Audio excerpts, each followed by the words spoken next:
Vai começar agora a última fronteira com Miguel Gonçalves. Miguel, bom dia. Bom dia. Vamos esta semana dar início a esta rubrica com a apresentação de uma teoria para o nascimento do sistema solar. É algo diferente daquilo que conhecemos?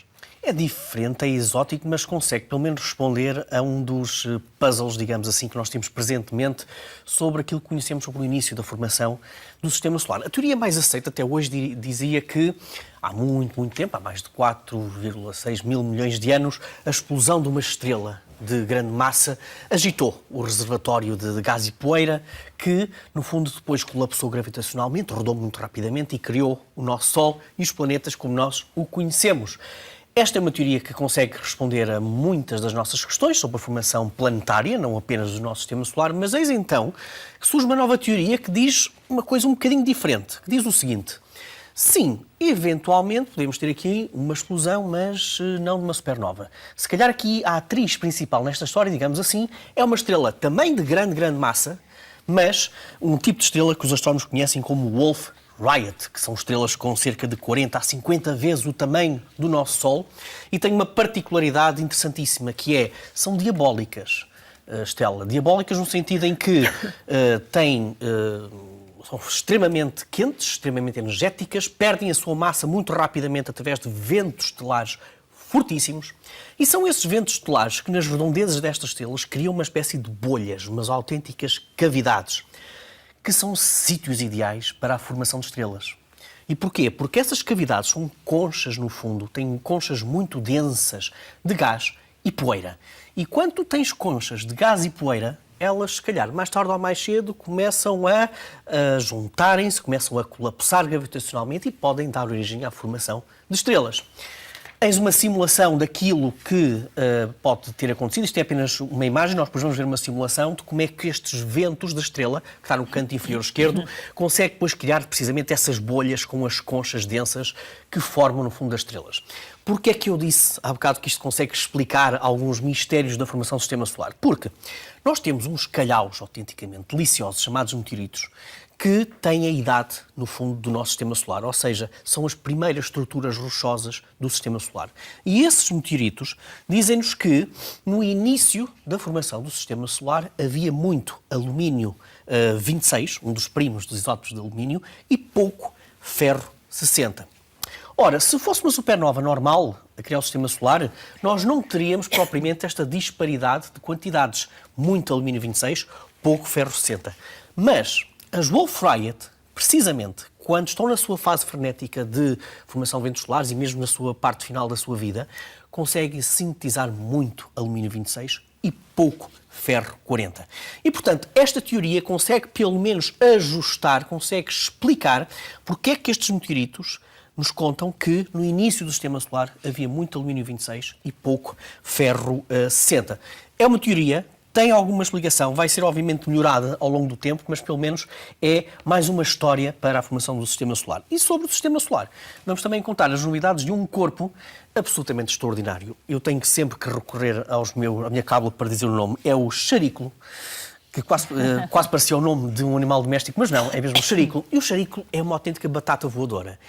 É um chamado Centauro, que está ali entre as órbitas de Júpiter e Neptuno. Este tipo de corpos que nós encontramos nestas zonas tanto podem ter características de asteroides como de cometas, ou seja, mais parecidos com rochas ou mais parecidos com gelo. Xarículo, por acaso, é mais parecido com uma rocha, portanto é muito mais parecido com um asteroide. E em 2013 fez furor em toda a comunidade científica porque pela primeira vez foram encontrados anéis à volta de um corpo com estas dimensões e naquela zona.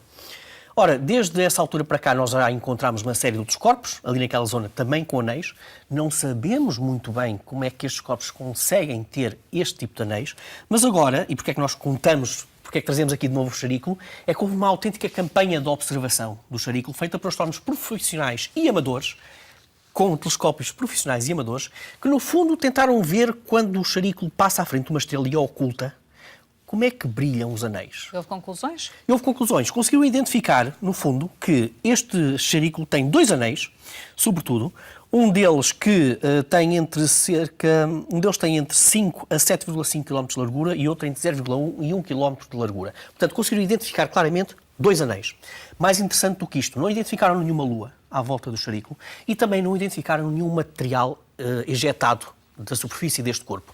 O que diz que não é material do próprio extrarículo que formou, digamos assim, estes anéis. Se calhar, estes anéis têm uma origem muito semelhante à origem da nossa própria Lua. Ou seja, houve um impacto precisamente em extrarículo, numa altura muito precoce do Sistema Solar, ou talvez não, e que esses materiais, o resultado dessa colisão, terá formado precisamente os anéis de extrarículo. E se calhar isso é a história mais frequente em corpos com estas dimensões e naquela zona. Portanto, juntando outra vez astrónomos profissionais e amadores, nós conseguimos ter informações preciosas sobre estes corpos do nosso Sistema Solar. E do espaço chegam muitas vezes informações que são relevantes para a vida cotidiana das pessoas, ou vamos dizer, do espaço ou da vida de quem estuda o espaço. E como melhora também a própria humanidade. Que história é que nos contas sobre isso, Miguel? Olha, é uma história que ainda vem do ano passado, mas nunca foi contada aqui. Eu acho que é muito interessante. Nós podemos contar sempre histórias de como o espaço beneficia a própria humanidade. Olha, isso leva-nos a um senhor chamado Ivo Vieira. Este é um vídeo, precisamente, da família de Ivo Vieira, e aqui a família é importante. Ivo Vieira é o CEO de uma empresa portuguesa que está ligada, precisamente, à exploração espacial e a Lusospace. E o Ivo Vieira ficou crescentemente preocupado com a doença degenerativa do pai, de esclerose lateral amiotrófica. E ele já estava a trabalhar com a Agência Espacial Europeia numa tecnologia que permite aos astronautas ver no seu visor, digamos assim, no seu visor, instruções sobre aquilo que têm que fazer. E então ele criou, no fundo, uma espécie de uns óculos especiais em que nas lentes ele consegue, as pessoas que sofrem deste tipo de doença, que provoca paralisia dos músculos, como é óbvio, e portanto só o olhar, o movimento ocular, o movimento dos olhos é que consegue estar preservado. E portanto ele criou um tipo de tecnologia, um software e umas lentes especiais em que este tipo de doentes consegue, no fundo, comunicar olhando apenas para estas lentes especiais, tem um teclado virtual e consegue comunicar com o exterior através do movimento ocular e escrevendo precisamente nesse teclado virtual que está nos óculos aquilo que desejam. E podem aceder à internet e podem ver o seu e-mail. E, portanto, esta tecnologia foi feita primeiramente para astronautas, mas esta empresa portuguesa conseguiu também colocá-la ao serviço de doentes que têm claras dificuldades em comunicar com o exterior e, portanto, esta é uma daquelas histórias lindíssimas de como o espaço pode inspirar também a uma melhor qualidade na nossa humanidade. E ainda por cima, com um toque português. Miguel, vamos falar de humanidade, vamos falar de história com H grande para recordar uma figura que desapareceu nas últimas horas e que acaba por marcar a imagem da semana e a sugestão que escolhes é falar de John Young. John Young, porque por uma razão muito simples, a humanidade tem um número muito restrito de pessoas que pisaram a Lua. Foram apenas 12 astronautas que pisaram a Lua. Fazem parte de uma geração de ouro da humanidade e, portanto, sempre que desaparece um desses elementos, nós devemos lembrá-lo.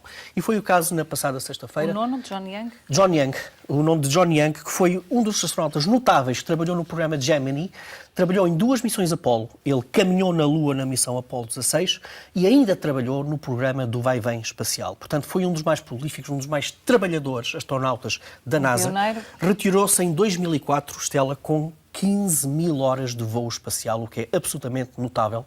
E, portanto, neste momento, e esta é a parte, digamos, mais triste de tudo isto, nós temos apenas 5 astronautas vivos dos 12 que pisaram a Lua. É, portanto, uma geração que desaparece. John Young, depois de se ter retirado da NASA, decidiu investir, decidiu trabalhar de perto em novas tecnologias para levar novamente o homem à Lua, para levar o homem a Marte e desaparece do nosso mundo sem ver esse sonho concretizado. Aliás, é uma das constantes destes astronautas que foram à Lua. Muitos deles participaram depois em projetos para o homem continuar na sua pegada espacial na Lua e em Marte.